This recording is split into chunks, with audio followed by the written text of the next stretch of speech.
Hello beautiful souls. Detachment பற்றி கேட்டிருந்தீங்க நிறைய பேர். பட் எனக்கு தோணுச்சு, நான் அதை பற்றி நிறைய வாட்டி சொன்னேன். But still I felt that நிறைய பேருக்கு அந்த கிளாரிட்டி இன்னும் கிடைக்கல அப்படின்னு தோணுச்சு. ஸோ அதனால் இன்றைக்கி அதை பற்றி பேசலாம் அப்படின்னு நினச்சேன். இங்கே நிறைய பேர் வந்து ஓவர் கிவிங் நேச்சர், ரொம்ப அன்பாக வாரி குட்டுற நேச்சர் இருக்கிறவங்க இருப்பீங்க. ஸோ உங்களுக்குலாம் இந்த டிட்டாச்மெண்ட் வந்து ரொம்ப கஷ்டமாக இருக்கும். ஏன்னா நானும் அப்படி தான் இருந்தேன். ரொம்ப கஷ்டப்பட்டு தான் டிட்டாச்மெண்ட்டு எப்படி அப்படிங்கிறதையே கற்றுக்கிட்டேன், அதை பண்ணவும் ஆரம்பித்தேன்.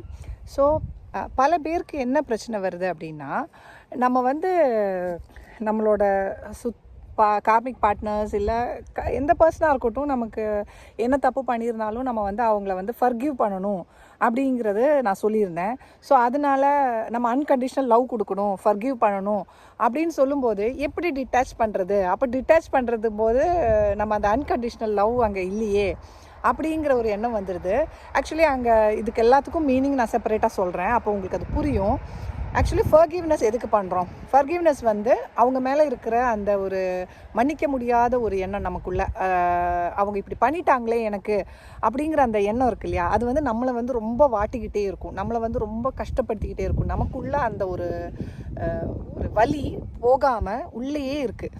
ஸோ அந்த வலியை நம்ம எடுத்து தூக்கி போடுறது தாங்க ஃபர்கிவ்னஸ்.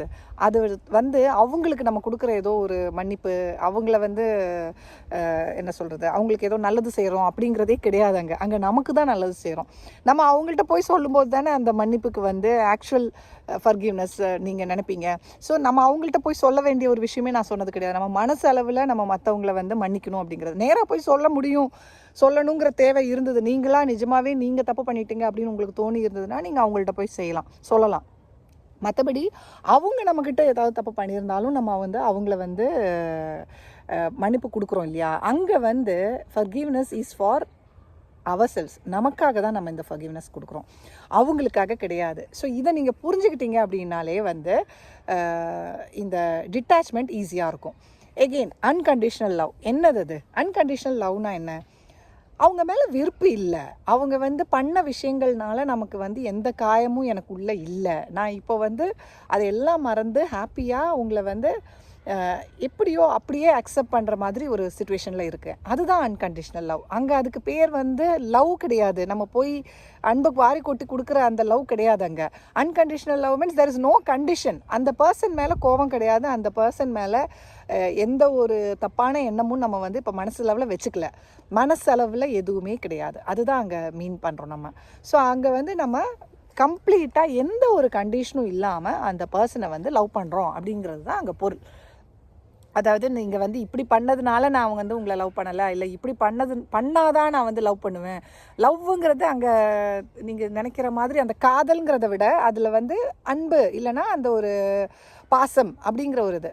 அவங்கள்ட்ட நமக்கு எந்த ஒரு தப்பான ஃபீலிங்ஸும் கிடையாது, நம்ம ஓப்பனாக ஃப்ரீயாக இருக்கும். அதுக்காக அவங்கக்கிட்ட போய் நான் இப்போ எல்லாத்தையும் மறந்துட்டேன், நான் வந்து இப்போ எல்லாம் ரொம்ப அன்பாக பாசமாக இருக்கேன் உங்கள்கிட்ட அப்படின்னு நீங்கள் போய் சொல்ல வேண்டிய அவசியமே கிடையாது. இந்த அன்கண்டிஷனல் லவ்வாக இருக்கட்டும், ஃபர்கிவ்னஸாக இருக்கட்டும், டிட்டாச்மெண்ட்டாக இருக்கட்டும், எல்லாமே உங்களோட நலனுக்காக, நீங்கள் ஹாப்பியாக இருக்கணும் அப்படிங்கிறதுக்காக தான். நமக்குள்ளே இருக்கிற அந்த வலி அது போகணும் அப்படிங்கிறதுக்காக மட்டும்தான். ஸோ நீங்கள் இந்த டிட்டாச்மெண்ட் ப்ராக்டிஸ் பண்ணும்போது இது ரெண்டும் உங்களுக்கு தடையாக இருக்குன்னா இப்போ கிளியராக புரிஞ்சுக்கோங்க. இந்த அன்கண்டிஷ்னல் லவ்ங்கிறது அந்த பர்சனுக்கு நீங்கள் கொடுக்குற லவ் கிடையாது. அந்த பர்சன் மேலே எந்த கோபமும் இல்லை, எந்த ஒரு தேவையில்லாத எந்த ஒரு இமோஷன்ஸ் ஃபீலிங்ஸ் எதுவுமே கிடையாது. அவங்கக்கிட்ட பாசம் இருக்குது நமக்கு, அவ்வளோதான்.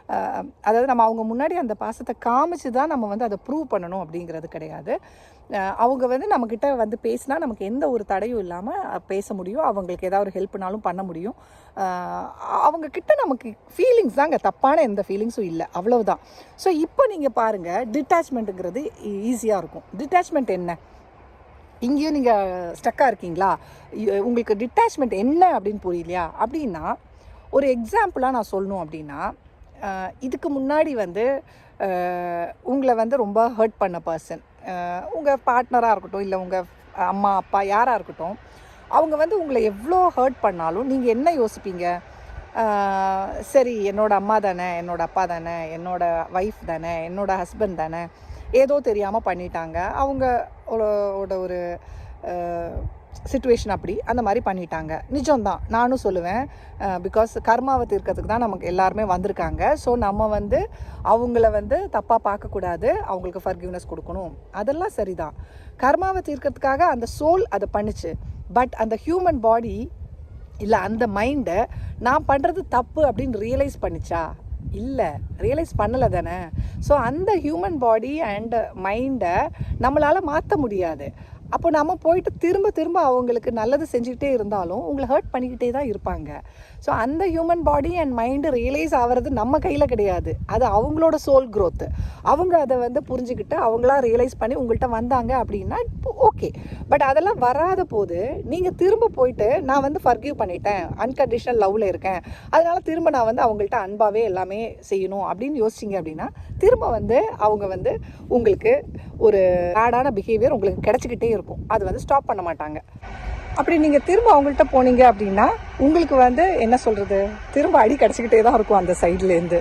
ஸோ நீங்கள் பவுண்ட்ரிஸ் செட் பண்ணாத வரைக்கும், நீங்கள் வந்து டிட்டாச் ஆகாத வரைக்கும் உங்களுக்கு again and again same situation லைஃப்பில் ரிப்பீட் ஆகிட்டே இருக்கும்.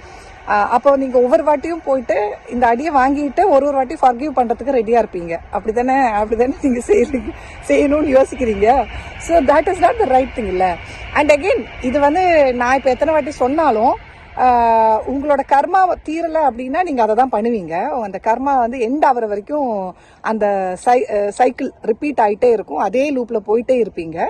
பட் ஸ்டில் சொல்ல வேண்டியது என்னோட கடமை. இது ரிப்பீட் ஆகுது அப்படின்னா நீங்கள் வந்து ரியலைஸ் பண்ணுங்கள். என் வீடியோ அந்த டைமில் உங்கள் கண் முன்னாடி வருது அப்படின்னா உங்கள் கர்மா ஸ்டாப் பண்ண வேண்டிய டைம் ஆயிடுச்சு அப்படின்னு அர்த்தம். ஸோ அதுக்கப்புறமாவது நீங்கள் வந்து ரியலைஸ் பண்ணி அந்த சேஞ்சை பண்ணுவீங்க அப்படின்னு நான் நம்புகிறேன். ஸோ இனிமே டிட்டாச்மெண்ட் அப்படிங்கிற அந்த வார்த்தையை வந்து ஒருத்தங்களுக்கு அன்பு கொடுக்காத ஒரு வார்த்தையாக நினைக்காதீங்க. இது உங்களுக்கு இம்பார்ட்டன்ஸ் கொடுக்குற ஒரு வார்த்தை. டிட்டாச்மெண்ட்னா நீங்கள் அவங்கள விட்டுட்டு வேற ஒருத்தவங்க கூட போய் ஜாலியாக உங்கள் லைஃப்பை என்ஜாய் பண்ணுறது அப்படிங்கிறது கிடையாது. டிட்டாச்மெண்ட் என்ன, நான் வந்து அந்த பழைய மாதிரி என்னை வந்து உங்களால் மேனிப்புலேட் பண்ண முடியாது அப்படிங்கிறத நீங்கள் காட்டி கொடுக்குறீங்க. அந்த அட்டாச்மெண்ட் இல்லாமல் இருக்கீங்க. எந்த ஒரு ரிலேஷன்ஷிப்லேயுமேங்க அட்டாச்மெண்ட் தப்பு. நம்ம குழந்தைங்கள்ட்ட இருந்தாலும் சரி, இல்லை நம்ம பார்ட்னர்ஸ், அம்மா அப்பா யார்கிட்டயா இருந்தாலும் சரி, அட்டாச்மெண்ட் தப்பு. அட்டாச்மெண்ட்னா என்ன, நம்ம வந்து வல்னரபிள் ஆகிறோம். அந்த ஓவர் வல்னரபிள் அப்படிங்கிறது ஒரு தப்பு. அந்த அட்டாச்மெண்ட்னால நம்ம என்ன பண்ணுவோம் அப்படின்னா நம்மளை மறந்து, நம்ம செய்ய வேண்டிய விஷயங்களை மறந்து நம்ம அதுக்கு மேலே ஓவராக கொடுத்து அடி வாங்கிட்டு வருவோம். இப்போ நிறைய இடத்துல வந்து இந்த பசங்கள்லாம் பெருசானதுக்கு அப்புறம் வந்து அவங்க அப்பா அம்மாவை பார்த்துக்கிறதே கிடையாது. நம்ம வந்து அதை பற்றி பேக்கில் யோசிச்சிங்கன்னா இது 2 ஆப்ஷன் தான் இருக்கும். ஒன்று, சின்ன வயசுலேருந்து வந்து அவங்க அப்பா அம்மா வந்து அவங்க பேரண்ட்ஸ்கிட்டயோ இல்லை அவங்களுக்கு சுற்றிலும் இருக்கிறவங்கள்ட்ட எப்படி பிஹேவ் பண்ணாங்களோ அதை பார்த்து வளர்ந்துருப்பாங்க. ஸோ அதனாலேயே வந்து அந்த பிஹேவியரை வந்து நீங்கள் இப்படி தானே பண்ணீங்க, ஸோ நாங்களும் அப்படியே இருக்கோம் அப்படிங்கிற மாதிரி ஆயிடுவாங்க.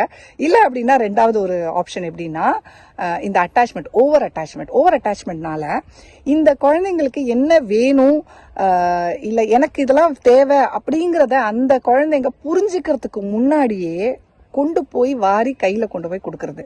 அதாவது அந்த ஒரு என் குழந்தைக்கு எந்த கஷ்டமும் வந்துடக்கூடாது, எந்த ஒரு விதத்துலையும் அவங்களுக்கு ஒரு பெயின் வந்துடக்கூடாது, இல்லை அசிங்கப்பட்டுறக்கூடாது அப்படிங்கிறதுக்காக அந்த இல்லாத காசை செலவு பண்ணி அந்த குறைய தீர்த்து எந்த குறையும் இல்லாமல் இருக்கணும் அப்படிங்கிறதுக்காக ஓவராக செஞ்சுருப்பாங்க. ஸோ அதனால என்னன்னா இந்த குழந்தைங்க ரியலைஸே பண்ணலை இவங்க எவ்வளோ கஷ்டப்பட்டு அவங்களையே வந்து சஃபர் பண்ணிக்கிட்டு கொடுத்துருப்பாங்க எனக்கு இந்த லைஃப் லக்ஸரி எல்லாமே, என் லைஃப்பில் இருக்கிற எல்லா இன்பமும் இன்னைக்கு அப்படிதான் அவங்க கொடுத்தாங்க அப்படிங்கிறத அவங்க புரிஞ்சிருக்கவே மாட்டாங்க. ஏன்னா அங்கே வந்து அட்டாச்மெண்ட்னால எல்லாத்தையும் பண்ணிட்டாங்க, அவங்களோட அன்புக்கு அங்கே வேல்யூ இல்லாமல் போயிடுச்சு, ஓவர் கிவிங் இருந்தது. ஸோ அதனால தாங்க இந்த பசங்க வந்து லேட்டர் ஸ்டேஜில் புரிஞ்சிக்கவே மாட்டேங்கிறாங்க ஏன் இந்த அப்பா அம்மா எனக்கு இதெல்லாம் பண்ணாங்க அப்படிங்கிறது. அதனால அவங்க அப்பா அம்மா கிட்ட அந்த ஒரு அன்பையும் காட்ட மாட்டாங்க. அப்போ வந்து இவங்க வந்து ரொம்ப கவலைப்படுவாங்க, எவ்வளோ அன்பை வாரி கொடுத்து எல்லாம் செஞ்சேனே ஆனால் கடைசியில் இப்படி பண்ணிட்டாங்களே அப்படின்னு சொல்லுவாங்க. அப்போ யார்கிட்ட தப்பு, அந்த அப்பா அம்மா வளர்த்ததுல தானே தப்பு. ஸோ அவங்க வந்து அங்கே ஒழுங்கு அந்த ஒரு பவுண்டரி செட் பண்ணி அந்த அன்பை கொடுத்துருந்தாங்க அப்படின்னா அந்த குழந்தைங்களுக்கு அது புரிஞ்சிருக்கும். ஸோ எகெயின் இதுதான் நான் சொல்ல வரேன். உங்கள் ரிலேஷன்ஷிப்ஸ்லையா இருக்கட்டும், பர்டிகுலர்லி எனக்கு தோணுது ரிலேஷன்ஷிப்ஸுங்கும் போது உங்கள் பார்ட்னர் கூட தான் நீங்கள் வந்து டிட்டாச்மெண்ட்டை ரொம்ப கஷ்டப்படுவீங்க. அம்மா அப்பா கிட்டேயும் கஷ்டப்படுவீங்க. மற்ற இடத்துலலாம் கொஞ்சம் ஈஸியாக பண்ணிடுவீங்க. பார்ட்னர் அண்ட் பேரண்ட்ஸ் கிட்ட வந்து அது எப்படி பண்ணுறது அப்படிங்கிறது. எப்படி பண்ணுறது அப்படின்னு ஏன் யோசிக்கிறீங்கன்னா, நீங்கள் வந்து அது ஒரு தவறான விஷயம் பண்ணுறீங்க அப்படின்னு நினச்சிக்கிறீங்க. டிட்டாச்மெண்ட்னா வந்து தவறான ஒரு விஷயமே கிடையாது. அங்கே நமக்கு இம்பார்ட்டன்ஸ் கொடுக்கறது அப்படிங்கிறது அவங்களுக்கு இம்பார்ட்டன்ஸ் கொடுக்கல அப்படிங்கிறதே கிடையாது. அவங்க வந்து உங்கள்கிட்ட ஒரு விஷயத்தை பற்றி பேசுகிறாங்க, அவங்க ஹர்ட் ஆயிருக்காங்கன்னா கண்டிப்பாக அந்த சான்ஸை நீங்கள் கொடுக்கணும். அங்கே டிட்டாச்மெண்ட்னா நான் இனிமேல் உங்கள்கிட்ட பேசவே மாட்டேன், நான் பாட்டுக்கும் என்னோட விஷயம் என்னோட வேலை அப்படின்ட்டு பேசாமல் இருந்துருவேன், எதையுமே நான் டிஸ்கஸ் பண்ண மாட்டேன் அப்படிங்கிறது கிடையாது. ஸோ எகெயின் இந்த டிட்டாச்மெண்ட்ங்கிற வார்த்தையை நிறைய பேர் தப்பாக புரிஞ்சுக்கிறீங்க. அங்கே எனர்ஜெட்டிக்கலி எந்த ஒரு எக்ஸ்சேஞ்சும் இல்லை. அதாவது இமோஷ்னலி நீங்கள் வந்து அந்த அட்டாச்ட் ஆகி போகக்கூடாது. எகெயின் பழைய லூப்பில் போகக்கூடாது. இமோஷ்னல் அந்த ஃபீலிங்ஸ் வந்து அதிகமாகி திரும்ப நம்ம பழைய மாதிரி அவங்கள்ட்ட போகிறோம் இல்லையா, அதை வந்து ரெடியூஸ் பண்ணணும். இதுதான் டிட்டாச்மெண்ட்டை. எகெயின் எனக்கு நான் கிளியராக சொன்னேன்னா அப்படின்னு தெரியல. ஏன்னா எனக்கு நிறைய பேர்கிட்ட பேசும்போது புரியுது, இந்த டிட்டாச்மெண்ட் வந்து செஞ்சால் என்னோட பேரண்ட்ஸ் இல்லை பார்ட்னருக்கு வந்து நான் செய்கிற துரோகம் இல்லை அவங்களுக்கு அதனால் ஏதாவது வந்துருமோ அப்படின்லாம் வந்து பயப்படுறீங்க. டிட்டாச்மெண்ட்டோட ஒரு நெக்ஸ்ட் ஸ்டெப்பு தான் வந்து கார்ட் கட்டிங் பண்ணுறது. எப்படி செஞ்சும் வந்து அந்த அட்டாச்மெண்ட் உங்களுக்குள்ளேருந்து போகல அப்படின்னா கார்ட் கட்டிங்லாம் பண்ணலாம். ஸோ நிறைய பேருக்கு பயம், இந்த கார்ட் கட்டிங்லாம் பண்ணால் அவங்களுக்கு ஏதாவது உடம்புக்கு ஏதாவது வந்துருமோ அப்படிங்கிறது. கார்ட் கட்டிங்கிறது வேற எதுவுமே கிடையாது. அந்த எனர்ஜி பாண்ட், நமக்குள்ளே இருக்கிற அந்த எனர்ஜி பாண்டை வந்து கட் பண்ணுறோம். ஏன்னா இந்த எனர்ஜி பாண்ட் இருக்கிறதுனால ரொம்ப வருஷமாக இருந்துச்சு இல்லையா, அது வந்து போகிறதுக்கு ரொம்ப கஷ்டப்படுவோம் நம்ம. ஸோ அந்த கார்ட் கட்டிங் பண்ணும்போது என்ன, இதெல்லாம் நம்ம இமேஜினேஷன் தாங்க. கார்ட் கட்டிங் என்ன, நம்ம அந்த ரெண்டு பேருக்குள்ள இருக்கிற அந்த அந்த ரெண்டு பேருக்குள்ள இருக்கிற அந்த ஒரு கனெக்ஷனை வந்து நம்ம மனசளவில் நம்ம யோசிச்சு அந்த எனர்ஜியை கட் பண்றோம். அங்க வந்து என்ன அப்படின்னா, உங்க சப்கான்ஷியஸ்லி நீங்க வந்து ரெஜிஸ்டர் பண்றீங்க. அதாவது நான் இந்த கனெக்ஷன்ல இருந்து விடுவிக்கிறதுக்கு நான் தயாரா இருக்கேன் அப்படிங்கிற ஒரு இன்புட்டை நீங்க அங்க கொடுக்குறீங்க. ஸோ தட் உங்க சப்கான்ஷியஸ் மைண்ட் வந்து அதை புரிஞ்சுக்கும். இல்லைன்னா அந்த உள்ள இருக்கிற அந்த சப்கான்ஷியஸ் மைண்ட் வந்து எப்போதுமே அந்த பழைய அட்டாச்மெண்ட் மோட்லேயே போயிடும். ஸோ இதுதான் வந்து டிட்டாச்மெண்ட்டை. யாரும் பயப்படாதீங்க டிட்டாச் ஆகிறதுக்கு. டிட்டாச் ஆகணும் அப்படின்னு சொல்றது உங்களோட பவுண்டரிஸ் செட் பண்ணுறதுக்கும் நீங்கள் ஹாப்பியாக இருக்கணும் அப்படிங்கிறதுக்காக தான். உங்களுக்கு ஹாப்பினஸ் வேண்டாம் அப்படின்னு நீங்கள் நினச்சிங்கன்னா நீங்கள் டிட்டாச் பண்ணவே வேண்டாம். அப்புறம் இதே லூப்பில் தான் இருப்பீங்க. இந்த மாதிரி பல வீடியோஸ் பார்த்துக்கிட்டே இருப்பீங்க. ஸோ வந்து நான் நம்புகிறேன் இந்த வீடியோஸ் பார்க்குற எல்லாருமே வந்து அந்த டிட்டாச்மெண்ட்டை ப்ராக்டிஸ் பண்ணுவீங்க. எல்லாருக்கிட்டையுமேங்க. அது உங்கள் ஆஃபீஸில் இருக்கிற கொலீக்ஸ்கிட்டையாக இருக்கட்டும், ஃப்ரெண்ட்ஸாக இருக்கட்டும், யார்கிட்டயா இருந்தாலும் டிட்டாச்சாக இருங்க. அன்பு கொடுங்க, அன்பை வாங்குங்க. எங்கேயுமே வந்து இந்த அன்பு நாளைக்கு கிடைக்கலனாலும் எனக்கு எதுவும் ஆகக்கூடாது. அதுதான் டிட்டாச்மெண்ட். ஈஸியாக நான் அந்த வேர்ட்ஸில் தான் சொல்லுவேன். இன்னைக்கு இருக்கிறவங்க நாளைக்கு இருக்க மாட்டாங்க. ஸோ அதை வச்சு நம்ம வாழ்க்கையை வந்து பிளான் பண்ணோம் அப்படின்னா நமக்கு கடைசியில் பெயின் தான் இருக்கும். ஸோ அந்த வலி வராமல் இருக்கிறதுக்கு நம்ம என்ன பண்ணணும், டிட்டாச்மெண்ட் ப்ராக்டிஸ் பண்ணணும். So I think I gave a clear message. So happy to have you all with me in the soul family. இந்த சோல் ஃபேமிலியை மீட் பண்ணி உங்க கூட எல்லாம் பேசுறதுக்கு நான் ரொம்ப ஹாப்பியா ஃபீல் பண்றேங்க. I always feel blessed for that. And என்னோட கைடன்ஸ் வந்து உங்களுக்கு ஹெல்ப் ஆகுது அப்படின்னு தெரியும் போது அந்த கடவுளோட அருள் தான் அது. எனக்கு நான் எப்படி இந்த கைடன்ஸ் கொடுக்குறேன்னு எனக்கே தெரியாது. So I am really blessed to have you all with me. And உங்களோட அந்த எல்லாரோட அந்த பிளெஸ்ஸிங்ஸ், நீங்கள் அவ்வளோ பிளெஸ்ஸிங்ஸ் கொடுக்குறீங்க எனக்கு. Thank you so much. Let's be together. இந்த ஜேர்னியை வந்து ஹாப்பியாக நம்ம ஃபேஸ் பண்ணுவோம். நான் எப்போதுமே சொல்லியிருக்கேன், ஸ்ட்ராங்காக இருங்க, ஹாப்பியாக இருங்க. எந்த ஒரு பிரச்சனையும் இல்லாமல் நம்ம வந்து ரொம்ப பியூட்டிஃபுல்லாக இந்த ஜேர்னியை வந்து நம்ம கம்ப்ளீட் பண்ணுவோம். So stay happy, stay blessed. Thank you, take care, பாய்.